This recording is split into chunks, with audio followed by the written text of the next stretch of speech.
Hoje a gente vai mergulhar num livro, olha, um livro bem radical, lá de 1978, que basicamente propõe uma fuga total da rotina. É um dia sobre como viver bem, sem emprego e com quase nada de dinheiro. E o mais interessante, a filosofia dele parece que foi escrita para hoje em dia. Sabe aquela sensação de estar preso, numa corrida sem fim, só trabalhando para pagar conta, trabalhando para pagar conta? Pois é, foi exatamente isso que a autora desse livro decidiu que não queria mais. Ela olhou para tudo e pensou, peraí, será que não tem outro jeito? Uma vida sem essa pressão o tempo todo? E quem teve essa ideia? Uma jovem chamada Dolly Freed. E o detalhe, ela tinha só 18 anos quando escreveu um guia super prático, direto ao ponto, sobre como basicamente dar um drible na economia do dinheiro e construir uma vida baseada em outras coisas. Olha só essa frase dela. Ela já manda a real logo de cara para ninguém se enganar. O tom do livro é esse. Não é papo de idealista, de sonhador, nada disso. É uma abordagem super pragmática e, vamos combinar, até meio ranzinza. Então, a proposta dela não é sobre encontrar a iluminação espiritual, sabe? Nem aquela coisa romântica de voltar para a natureza. Não. É um cálculo, frio e direto, sobre o que realmente vale o nosso tempo e o nosso esforço. E aqui tá a ideia principal de tudo. O pulo do gato. A liberdade para ela não vem de ganhar mais dinheiro, vem de precisar de menos. É virar de cabeça para baixo toda a lógica que a gente costuma usar para viver, né?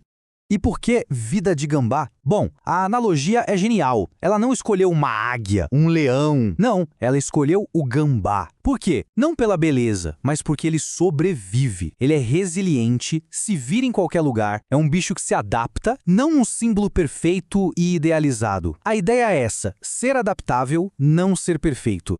Ok, mas vamos para a prática. Quanto custava essa tal liberdade toda? Vamos dar uma olhada nos números que permitiram que ela e o pai dela vivessem desse jeito.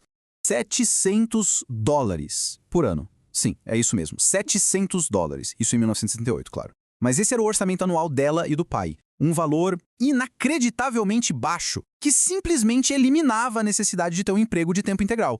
Mas como? Qual era o segredo? Bom, a mágica era simples. Cortar sem dó nem piedade um monte de despesas que a gente acha super normal. Eles não tinham seguro, não compravam roupa nova toda hora, nada de equipamento da moda e o principal de tudo, zero dívida com a casa. E é exatamente isso que a gente vê aqui. Esse é o pilar de tudo, a base da filosofia dela. Para Dolly Freed, a independência de verdade só começa quando a casa é sua, quitada. Pensa bem, sem aluguel, sem prestação da casa, a necessidade de dinheiro cai lá para baixo. Só que essa história de viver sem trabalhar pode levar a gente a pensar errado, né? A própria Dolly se dizia preguiçosa. Mas será que era preguiça mesmo? O que isso significava na prática? Vamos entender essa contradição aí. É que existe uma tensão bem clara, né?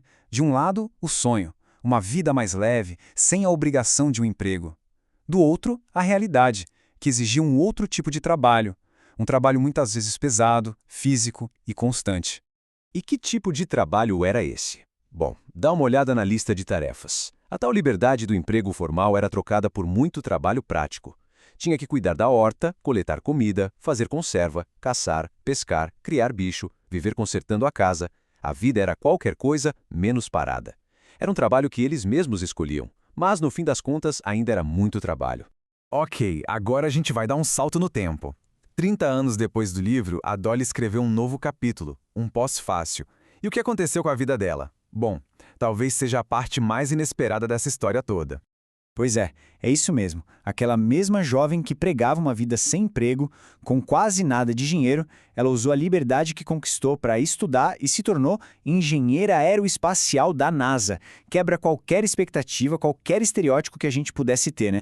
E essa frase dela, do pós-fácil, amarra tudo. Ela mesma explica, o objetivo nunca foi viver na pobreza ou se isolar do mundo. Não, o objetivo era ter liberdade econômica para poder escolher. Escolher o que fazer da vida. E essa escolha podia ser viver de forma simples ou ir trabalhar na NASA. Então, o grande resumo da ópera é este. Possum Living não é um manual sobre como viver com pouco.